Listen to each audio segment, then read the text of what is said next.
Born in 1966, Jordan Matter is the oldest YouTuber to ever cross 10 million subscribers. Despite being 3 times older than most creators, he discovered how to use his age to his advantage. I know so many people who say, I want to be in social media, but I'm 30. I'm like, you're young, I can be your dad. And you're saying you're too old to do what I do? In this interview, Jordan reveals his step-by-step formula to blow up on YouTube, despite knowing very little starting out. Because our channel has really taken off, and that's kind of the formula. And he shares 5 practical tips to have a longer career as a creator. Oh, wow. Oh, you went deep. I'm your host, John Youshaei, and welcome to another episode of Created.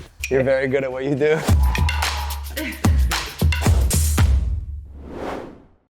How do you stay relevant, and how do you feel when you're around people who are teenagers and maybe, are you an outsider or do you feel like one of them? Like, take me through like the process of how your age factors in, if at all. It does, in that it's a reality. I could be everybody's dad that I work with, right? So that's the reality of it. What I think part of the appeal isn't necessarily that I'm 54, but that I'm an established professional. I have a career. Yes. And then somebody said something, Drew Gooden said something. He said, all these kids are getting famous and then they have to figure out what they're good at. I already knew what I was good at. I had already had a success. I had 3 best-selling books, right? I mean, I knew what I was good at. Yeah. And then I just found a way to entertain people while doing that. And I think that's the thing, is I've already established a career. Because I know so many people who say, I want to be in social media, but I'm 30. I'm like, you're young, I can be your dad. And you're saying you're too old to do what I do. Casey Neistat always refers to himself as an old man. He's like 36 or something. Like, how does he think that makes me feel, Casey? You mentioned the success that you had in your pre-social media career, writing books.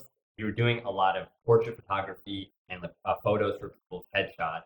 But people don't often know that you had this moment on the Tyra Banks show. And I Oh, wow. Oh, you went deep. Oh, you went deep. Okay. People might go, oh my gosh, topless women. Right. How's this empowerment? So explain that, because it's a good message. Okay. Well, first of all, most of the women that I photographed in this book have had significant body image issues at some point in their lives. But each one of them talked about a sense of liberation and euphoria that they hadn't anticipated feeling. You know, they stripped themselves bare, and there they were, half naked to the world, and they were celebrating themselves. Take me through what sparked the idea for the book to photograph women up. I was a headshot photographer. That's how I got started my career, as a headshot photographer, because I was an actor and I wanted to be a photographer and I knew actors, so I started doing their headshots. And what I noticed was guys would come in and just wear a t-shirt and let me take their picture. And women, no matter their body type, would give me instructions about how not to photograph them because they felt fat or this, that, and the other. And I'd look at them, I'd say, wow, you are like, quote, perfect. Like you're aspirational, and yet even you can't appreciate that. So I found out that, just heard that there was a law that allowed women to be, topless is actually not the official term, it's top free, women to be top free in New York State in public places. You're allowed to do it just like men, only state in the country. So I started asking these actresses, would you be comfortable doing that? And then as a follow-up, I would like you to sit down with a woman, not me, and do an interview about body image. And then I want to combine them. And what ended up happening was I ended up having women of all shapes and all sizes and ages and everything talking about their body image while you see their body being revealed in public, doing everyday things like shopping or whatever. And what I learned is that what you see isn't necessarily how they feel. In both ways. You might see somebody who is a plus size woman and is like, I love my body, I think I look great. And then somebody who's quote perfect and says, oh, I hate my ankles, they're too fat or something. Jordan, I think you're one of the best at doing collaboration. And I want to show this video collab that you did. We also just shot a crazy fun video. It was crazy. On her channel. After you watch that video, leave a comment telling her I sent you. Camry got me through it. Okay. Be gentle. Fortunately, I've got a couple of assistants with me. This is when you crossed 1 million subscribers on YouTube. Mm-hmm. You told everyone that you wear a tutu, a pink tutu in New York. You did it. What was fascinating to me is that a lot of people's 1 million subscriber videos are about them or about their fans. You made it a collab video. Right. Yeah. Take me through the biggest do's and don'ts doing first collaboration for all the. Oh, that's a great idea. A great question. My whole channel is built on collaborations, but I don't actually have as big a quote Rolodex as I wish I had, like yours, right? Like if I was you, I would be like banging in every. But so I think some of the do's and don'ts are basically shorten the shoot time. Yeah. Prepping it, knowing what you want, and then laying it out for them when you get there. Say, okay, this is what I want to do, and being really excited about it. The other thing, if you're approaching creators, I've found there is actually a pretty simple way to do it. Here's the title. right? Here's the title here, and what do they need from you? So a lot of times I'll approach creators, ghost. My job is getting ghosted. That's my job. You still get ghosted. I get ghosted the majority of the time. Wow. I get ghosted. I'll get ghosted by people I've worked with. And then I'll wait, and then I get ghosted. But I'm looking for what is the idea. Oh, this one might work. And then like, oh yeah, I'm down to do that. And we both kind of pretend they never ghosted me. Because ghosting is not about, I don't like you. It's like, I don't like that idea, but I'm too polite to say no. And we both understand that. Okay, that's a bad idea. Right. Cool, all right. And so sometimes you say, I'm gonna make a challenge that's all about your merch, for example. Oh, I like that. And it's only gonna take 90 minutes. Oh, I love that. Okay, I'll give you 90 minutes to sell my merch. What does that text look like for someone trying to punch up above the weight class? If I'm reaching out the first time, I'll tell them a sentence about myself, a sentence about what I want to do, and then link a video that might be similar or might be really popular, so they get a sense that it's the real deal. And then if I talked to them before, I'll often even give them an out. Look, if you don't like this idea, don't even, like, we're good. Like, you don't have to respond. But if you like it, I'd love to do this. And this is about how much time it would take, and it'd be really sick, and we'd have a lot of fun. Also, okay, let's say I wanted to work with the AMP squad. Yeah. Right? So I've worked with Ben and Lexi, and I want to work with Brent. For those of you who don't know, they're a whole squad, and Brent has the most subscribers, but they're all very popular. So I would probably say to Brent, hey, I just did a video with Ben and Lexi, and I think this would be a fun follow-up. It only take me 30 minutes to shoot. Can I just get your time for a few minutes? Yeah, and I'm working on some people who I won't mention, who I either know, I've been in touch with, who we've been ghosting for years. Wow. Years. And I'm not going to give up until I do those videos. You just can't take it personally. I wanted to go through the evolution of your content, because I think you started those 10-minute challenges, but then you did something in this video that I thought was super interesting. I have a quick little challenge for you. Can you do some push-ups on this table? Okay, great. Little twist. Michelle's gonna be on your back. You're one of the nicest guys on YouTube. Hello. As is You're she. both very in shape, light people. Yes. I just did chest yesterday. This is good stuff. Okay. Give context to that video. ZHC, huge creator. Yeah. And I was known for a long time as the photographer of dancers. And when I wanted to up my game and get people like ZHC, I couldn't, because it was like, well, I don't dance. And all I did was dancers and gymnasts and contortionists. So I needed to find a way to create content for everybody. And so that has been an evolving process. I've done underwater photography, I've done photo hacks. It's specific to the person. This was a 10-minute photo challenge with no dance, but it was art-based.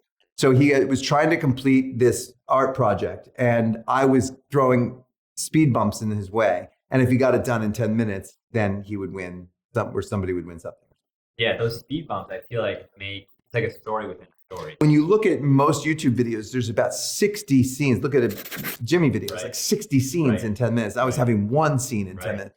And I started realizing, we need episodic content. So if you don't like this episode, in 30 seconds, there's going to be a new one. So we started doing more like photo dares, and it was like, here's the dare, go, click, oh my God, moving on to the next one. And then shortening the transitions. So you don't do a lot of celebration, so it never feels like it's over, but then it always feels like there's something new. And that's kind of the formula that we've now, that has helped us, because our channel has really taken off in the last 6 months. What are other formulas, techniques, or tactics that you now implement that you wish you started out creator going from photographer to photographer?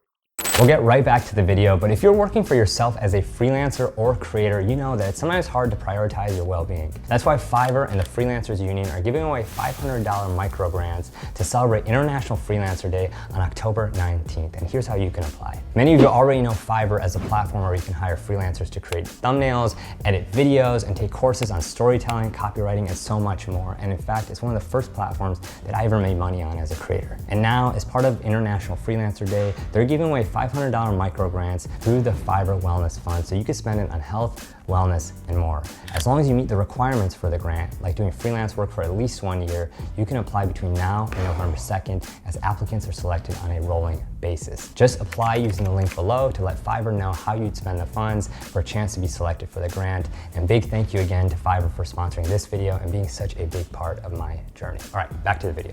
Well, when I look back at my earlier videos, one of the things that strikes me is the intro.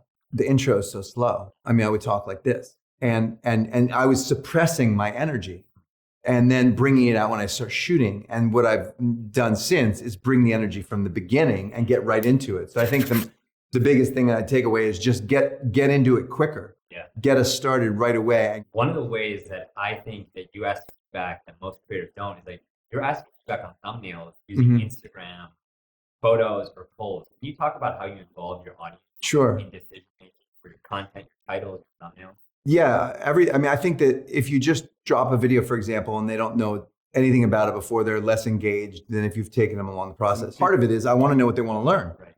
I want to know what title they like, all that. But I also want them to know it's happening. And I want them to feel invested. And I want them to think, oh, I want to take the class. I want to see if he listened to me. It's just a way of making sure that we're all having a conversation as opposed to I'm just giving them stuff and I don't care who they are. Jordan, that's such a perfect segue because my next clip is you giving money to subscribers. How do you make this sustainable and talk about the business of giving back to your subscribers? I have a little something I want to give you just as a thank you from everybody to you. That's for you. Is that real? Yeah, that's real. That's $5,000. Here you go. Take it. That's all for you. You should probably put it in your pocket. That's why we have security around. Are you serious? That's probably my favorite moment in any of our videos, right? Really? Yeah. It's beautiful. I was going through so many of them. That one stood out. How do you pick a sum of $10,000 to give your subscribers? The idea of giving back is wonderful and it can get expensive. Also, interestingly, there's certain channels, like Mr. Beast, the best example, but a bunch, that's their thing. For us, when we do a video about giving away money, it actually performs not well. There's no financial incentive for us to give things away. It would be one thing if I knew that video was going to make $20,000. I just made $10,000 and gave $10,000 away. So it's a balance, right? But I'm always looking for stories of people to share. And then I think the rule we have is, okay, we'll do one of those videos, but then the next video has to be a banger. Right. Like then we have to have Charli.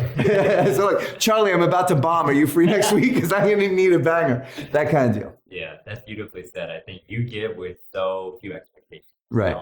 Jordan, and we made it to the end of memory lane here. If you like this interview, make sure you watch another. I'll see you guys on next episode. Watch everything he does. He's incredible. Every interview.